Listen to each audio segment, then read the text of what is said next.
బాబా వంగ చేసినటువంటి కామెంట్స్ కావచ్చు, కొంతమంది చెప్పినటువంటి కామెంట్స్ కావచ్చు, ఇవన్నీ కూడా దీంట్లో మనకి పరిగణిస్తూ ఇదే మూడో ప్రపంచానికి యుద్ధానికి దారి తీసే అవకాశాలు కూడా ఉన్నాయనేది చెప్తున్నటువంటి మాట. రైట్, ప్రెసెంట్ అప్డేట్స్ తెలుసుకుందాం. మా ప్రతినిధి ఏవై స్వామి సిద్ధంగా ఉన్నారు. స్వామి, ఆశ, ఒకవైపు ఇరాన్ ఇజ్రాయెల్ యుద్ధం మరింత భీకరంగా మారుతుంది. నిన్న రాత్రి ఇరాన్ ఎదురుదాడి చేసింది. ఒకవైపు ఇజ్రాయెల్ ఒకేసారి దాదాపుగా 200 యుద్ధ విమానాలతోటి ఇజ్రాయెల్ ఇరాన్ పైన విరుచుకుపడింది. ప్రధానంగా కీలకమైనటువంటి మిలిటరీ అధికారులను ఇజ్రాయెల్ మట్టుబెట్టింది. ఈ రోజు మరోమారి Iran supreme leader Ayatollah Khomeini నివాస ప్రాంతాల్లో కూడా వైమానిక దాడులు చేసినట్టుగా తెలుస్తుంది. ఒకవైపు ఇరాన్ లో పెద్ద ఎత్తున కూడా ఒకవైపు ఆయుధాలు తయారు చేస్తున్నారు. దానికి సంబంధించిన పరిశోధనలు కొనసాగుతున్నాయని చెప్పేసి కూడా మొదటి నుంచి కూడా అది మనకు చెట్టుగా ఉంటుందని చెప్పేసి ఇజ్రాయెల్ భావిస్తుంది. అందులో భాగంగానే మొదటి నుంచి కూడా ఇరాన్ ఆయుధాలు సాధిస్తే తమకు థ్రెట్ అని భావించే వివిధ దశల్లో అడ్డుకునే ప్రయత్నం చేస్తుంది. ఒకవైపు ఇరాన్ కు అదేవిధంగా అమెరికాకు ఒప్పందం సంబంధించిన విషయంలో కీలక చర్చలు ఒక ముగింపు దశకు చేరుకుంటున్న సమయంలో ఈ ఇజ్రాయెల్ ఒక్కసారిగా ఇరాన్ పైన విరుచుకుపడింది. ఇరాన్ లో ఉన్నటువంటి అనేక స్థావరాల పైన కావచ్చు, ఆ పరిశోధన కేంద్రాలపైన దాడులు చేసింది. కీలక మిలిటరీ బేసులు, మిలిటరీ అధికారుల హెడ్ క్వార్టర్స్ పైన దాడులు చేసింది. ఇప్పటికే 3 కీలకమైనటువంటి మిలిటరీ అధికారులు ఈ దాడుల్లో మరణించినట్టుగా కూడా Iran supreme leader Ayatollah Khomeini ఇప్పటికే స్పష్టం చేశారు. దీనికి సంబంధించి ఒకవైపు ఆ ప్రత్యామ్నాయంగా ఇతర అధికారులను కూడా ఆ వైపు అయాతుల్లా ఖొమైనీ నియమించినట్టుగా తెలుస్తుంది.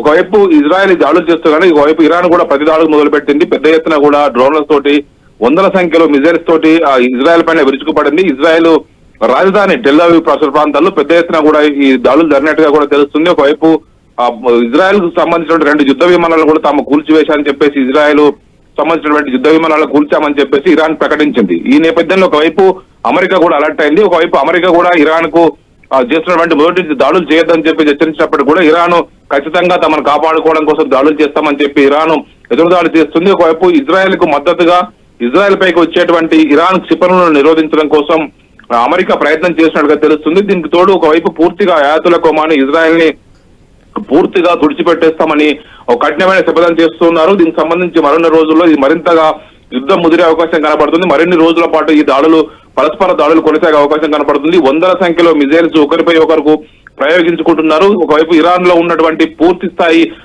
స్థావరాలను పూర్తిగా ధ్వంసం చేశాము, పలువురు శాస్త్రవేత్తలను మట్టుబెట్టామని చెప్పేసి కూడా ఇజ్రాయెల్ డిఫెన్స్ ఫోర్సెస్ ఇప్పటికే ప్రకటించాయి. ఆపరేషన్ రైజింగ్ లయన్ పేరుతోటి దీన్ని నిర్వహిస్తున్నారు. దాడులు ప్రతి దాడులు క్లియర్ కట్ గా కనిపిస్తుంది. ఇజ్రాయెల్ ఇరాన్ మీద చేయడం, ఇరాన్ ఇజ్రాయెల్ మీద చేయడం. ఇప్పుడు మళ్ళీ ఇజ్రాయెల్ కూడా మేము తక్కువ కాదంటూ కూడా ఇరాన్ మీద విరుచుకుపడుతున్నటువంటి పరిస్థితులు మనకు కనిపిస్తున్నాయి. క్లియర్ కట్ గా మెయిన్ గా సైనిక స్థావరాల లక్ష్యంగా ఇక్కడ మనకి ఈ అణ్వాయుధాల ప్రయోగాలు అనేది చేరుస్తున్నటువంటి సిచ్యువేషన్. క్షిపణుల్ని వరుసగా ప్రయోగాలు అయితే చేస్తున్నారు, క్షిపణుల దాడులు అయితే జరుగుతున్నాయి. ఇప్పుడు మళ్ళీ ఇజ్రాయెల్ కూడా ఇరాన్ మీద అటాక్ చేసినట్టు తెలుస్తోంది. ఇది ఎంతవరకు వెళ్ళే ఛాన్సెస్ ఉన్నాయనుకోవచ్చు? అంటే ఒకవైపు ఇప్పటికే మధ్యాసియాలకు సంబంధించి మొత్తం దీనికి సంబంధించి ఇరాన్ యుద్ధ మేఘాలను కూడా పుస్తగా అక్కడ అన్ని దేశాలకు దీని ఇంపాక్ట్ చూపిస్తుంది. ఒకవైపు అంతర్జాతీయంగా ఒకవైపు ఇరాన్ కావచ్చు ఉన్నటువంటి చాలా దేశాలు మొత్తం ప్రపంచానికి క్రూడ్ ఆయిల్ సప్లై చేస్తుంటాయి. ఈ యుద్ధ పరిణామాలతో ఒక్కసారిగా క్రూడ్ ఆయిల్ ధరలు కూడా పెరిగిపోయాయి. ఇరాన్ మొదటి నుంచి కూడా ఇరాన్ పైన ఇలాంటి ఆంక్షలు మొదటి నుంచి కొనసాగుతున్నాయి. ఇరాన్ ఎప్పుడైతే అణ్వాయుధాల సముపార్జన కోసం యురేనియం శుద్ధి చేయడం కోసం ప్రయత్నం చేస్తుందో అప్పటి నుంచి కూడా ఇరాన్ పైన అమెరికాతో పాటు అనేక దేశాలు అనేక కఠినమైన ఆంక్షలు విధించాయి. ఇరాన్ పూర్తి స్థాయిగా అనేక దేశాలతో ఆంక్షలతో కొట్టుమిట్టాడుతున్న తరుణంలో పూర్తి స్థాయి మరొక ఏడాది సమయంలోనే ఇరాన్ పూర్తి స్థాయి అణ్వాయుధాలను దాదాపుగా 9-10 అణ్వాయుధాలు తయారు చేసుకునేంత యురేనియం శుద్ధి చేసి పెట్టుకుంది. మరికొద్ది రోజులే దాన్ని పూర్తి స్థాయిగా అణ్వాయుధాలు తయారవుతాయని చెప్పేసి పూర్తి స్థాయి సమాచారం వచ్చిన తర్వాతనే ఇజ్రాయెల్ విరుచుకుపడింది. త్వరలోనే అక్కడ ఉన్నటువంటి పూర్తి స్థాయి స్థావరాలు కావచ్చు, పరిశోధన కేంద్రాలు కావచ్చు, వీటికి సంబంధించిన వాటి పైన విరుచుకుపడి వాటిని పూర్తిగా ధ్వంసం చేసింది.